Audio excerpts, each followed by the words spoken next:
तो हमने कहा भाई कि ये जो जाके जो माइनॉरिटी मिनिस्टर उन्होंने कहा कि बड़े मामलों पर गवर्नमेंट का कब्जा होगा ताकि सही सही इसकी आमदनी खर्च हो। तो वो उनको पता ही नहीं है, बिल्कुल ही ज़ीरो उनकी इन्फॉर्मेशन है, ज़ीरो इन्फॉर्मेशन उनकी। उनको पता ही नहीं कि डीएम का कब्जा है यहाँ पर। और अगर बेईमानी हो रही तो डीएम बेईमानी कर रहा है। हाँ, डीएम वही बेईमानी वही कर रहा है। एडीएम सेक्रेटरी है, डीएम सदर है, सारी बेईमानी वो कर रहा है। उस पर इंक्वायरी करो, 24 साल से उससे क्यों नहीं इस पर हिसाब दिया है, असली घड़ी क्या हुई, अरबों रुपए की घड़ी गायब है। इसके अलावा जो संदल के वो लिखा था, लालजी टंडन साहब ने अपनी किताब में लिखा है 200 संदल के दरख्त है, करोड़ों रुपए की कीमत वो सब गायब। ये जो यहाँ दुकानें खुली हुई हैं, इसकी पलटवाई होती है तो 5-5 लाख रुपए लिए जाते हैं, सब कहाँ जा रहे हैं। जुगाड़ वाली करबला पे इतना बड़ा शीशे का बॉक्स है, हर 15 दिन बाद भर जाता है, वो लेके जाते हैं एडीएम साहब, कहाँ जाता है सब। सब बेईमानी का इल्जाम हम पर लगा रहा है, जो तुम्हारे अफसर बेईमानी कर रहे हैं, इन्हीं के बहुत इन्हीं के सिफर करेंगे। इनकी बेईमानी 100% साबित है, उसको सिफर बफ करोगे तो। अगर एक सवाल सबसे ज्यादा बेईमानी डीएम ने की है।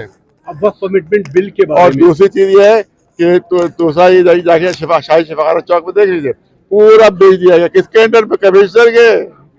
पूरा शाही शिफाखाना बेच डाला गया, 1 इंच उसमें जमीन बाकी नहीं है, सब बेच डाला गया है, दुकानें खोल दी। और जो सहनचिया उसमें 30,000 कमरे जो मरीजों के आने के लिए थे, वहां के रुकेंगे, इलाज करेंगे, वो सब बेच दिए गए कमिश्नर के अंडर में, कमिश्नर के अंडर में। और वहां जहां पर हकीम बैठते थे, बोली जाते थे, वहां कुत्ते लौट रहे हैं। सारे पैसे खा गए, करोड़ों करोड़ कमिश्नर के अंडर में। जांच कमेटी बनाई जाए इसको लेकर, है आपका मानना है जांच कमेटी क्या, इनके खिलाफ कार्रवाई हो सीबीआई के जरिए से। सीबीआई में खैर हुकूमत की पिट्ठू होती है, लेकिन इनके रिटायर्ड जज के जरिए से की, हाईकोर्ट के रिटायर्ड जज के जरिए से, सीबीआई नहीं, वो पिट्ठू है। उसके रिटायर्ड जज के जरिए इंक्वायरी हो। अमेंडमेंट बिल जो है वो अमेंडमेंट कहाँ हुआ, बहुत खत्म बिल है वो, बहुत बर्बादी बिल, सांप का बिल, तो हमने कह दिया है। और उसमें उन्होंने कहा कि साहब कागज पेश कीजिए, कागज पेश किए। दिल्ली की जामा मस्जिद का 13 उत्तर की फसली है, 13 उत्तर की फसली। सवाल ये सब शर्तें मस्जिदों के लिए क्यों लगाई जा रही, मंदिरों के लिए क्यों नहीं लगाई जा रही है। मंदिर जो जमीनों पर बने हुए हैं, 1 लाख मंदिर जो है वो सरकारी जमीनों पर बने हुए, 1 लाख से ज्यादा। जाओ देख लो, अभी कोतवाली जाकर देख लो, बना कि नहीं बना। कोई ऐसी पुलिस चौकी नहीं है जहां मंदिर न बना हो सरकारी जमीन पर। तुम मस्जिदों ही के दुश्मन हो खाली, सारी तो इलेक्शन जीतने के लिए मुसलमानों को तबाह करो। यहाँ की पॉलिसी इसराइल में बनती है, पॉलिसी इसराइल बनाता है, अमल ये करते हैं। पूरी पॉलिसी यहाँ की इसराइल बनती है, जो मुसलमानों को दुश्मन है।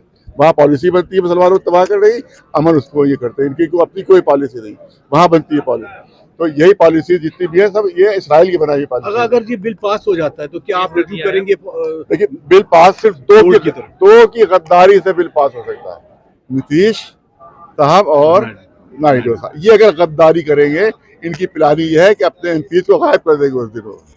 बीमार हो गए, किसी को दस्त आने लगेगा, किसी को बुखार हो जाएगा, किसी को कुछ हो जाएगा, और उसका बिल पास हो जाएगा। हम क्या करें, हमारे एमपी नहीं आए, हम मजबूर।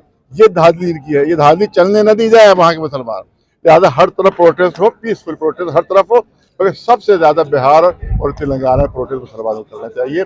वहाँ के जो लीडर है उससे हमारी गुजारिश है, अरशद मदनी साहब से, बहुत बड़े लीडर, इसी तरह से मुस्लिम पसरा बोर्ड है उससे, ओवैसी साहब जो है वो वहाँ के तेलंगाना के बहुत बड़े लीडर हैं, वहाँ मुसलमानों को आए और बहुत इतने बड़े बड़े मुजाहरे करें, लाखों लाख। क्योंकि इसने ये कहा भी यहाँ के प्राइम मिनिस्टर ने कि सब वही जो बेमानियाँ कर रहे हैं वो मुखालिफ हैं, वरना आवाम खुश है इससे। तो हमको अवामी मुजाहरे करना होंगे ताकि उनकी झूठ बोल रहे हैं खुले।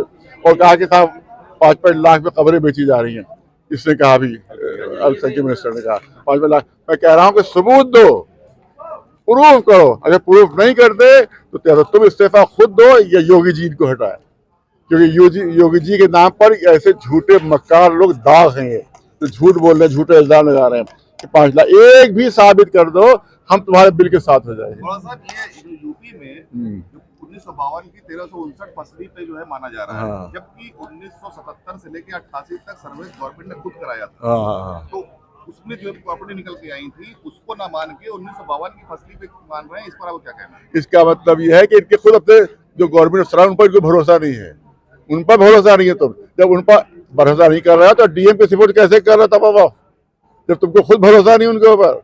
ये डीएम ने सर्वे करवाया था, सर्वे डीएम ने करवाया था। तो जब डीएम का सर्वे गलत है, उसने बेईमानी की है, तो अब सारे वक्त उनके सपोर्ट कर रहे हो, ऐसे बेईमान के सपोर्ट कर रहे हो, इनको तुम खुद बेईमान कह रहे हो। और यहाँ इंक्वायरी करो, अरबों रुपए की बेईमानी साबित होगी, वो हुसैनाबाद के वक्त अरबों रुपए की बेईमानी साबित होगी यहाँ पर। उसी डीएम को तुम सब सपोर्ट कर रहे हो, उसी कमिश्नर को सपोर्ट कर रहे हो कि जैसे पूरा बेच डाला, पूरा शिफाखाना बेच डाला। यहाँ टूरियागंज के जो अस्पताल है, बचपन में मुझे याद है, वहाँ बादशाह की तस्वीर लगी होती थी, बादशाह की तस्वीर, शाही शिफाखाना वो भी था, शाही अस्पताल था, सब हटा के वहाँ पर सब कब्जा करके सब वहाँ बेईमानियाँ हो रही। तो गवर्नमेंट बेईमानी कर रही है, गवर्नमेंट बेईमानी कर रही है, सारी बेईमानी। और वो चाहते हैं कि सब पर कब्जा कर लें, क्योंकि बड़े बड़े होटल दिल्ली में बने हुए हैं, उनके दबाव है कि इसको अपने कब्जे मिल गए, बोले वक्फ को। अब अंबानी का घर बना हुआ है वक्फ की जमीन पर। अरे आप लोग कहते ही नहीं भैया, हमारी बात पहुंचाते नहीं है, आप लोग हमारी बात नहीं पहुंचाते, सब काट देते हैं बीच में। अंबानी का घर यतीम खाने की जमीन पर बना, अनाथालय की जमीन के ऊपर अंबानी का घर बना हुआ है, जो दुनिया का सबसे खूबसूरत घर कहलाता है। अगर देखा जाए तो दुनिया का सबसे बदसूरत घर है वो, जो अनाथालय यतीमों की जमीन पर जिसको बनाया गया, उसके ऊपर कोई इंक्वायरी नहीं है। बड़े बड़े जो वक्फ है वो उसके ऊपर कब्जे हैं। इंदिरा भवन, ये शुरुआत कांग्रेस ने की है, इसलिए मैंने पिछली बार कहा था कि ये बीजेपी जो है कांग्रेस की बहुत अच्छी शिशु है, बहुत अच्छी शागिर्द है, उस्ताद कांग्रेस है, शागिर्दी के काम ये कर रहे हैं, सारी उसकी पॉलिसी को अमल कर रहे हैं जो मुसलमानों के खिलाफ है। ये वक्फ को बर्बाद के लिए पॉलिसी जो थी कांग्रेस ने बनाई थी, अब उसी पर बुरा अमल किया जा रहा है। स्ट्रक्चर कमेटी ने प्रदेश की 60 जो प्रॉपर्टीज को जो है वक्फ माना था, और उसके जेपी से जब आई थी तो उसने 60 का रिपोर्ट मांगी थी, उसमें 11 यहाँ लखनऊ की भी है। हालांकि उस रिपोर्ट में कोई साफ नहीं किया गया कि वो सरकार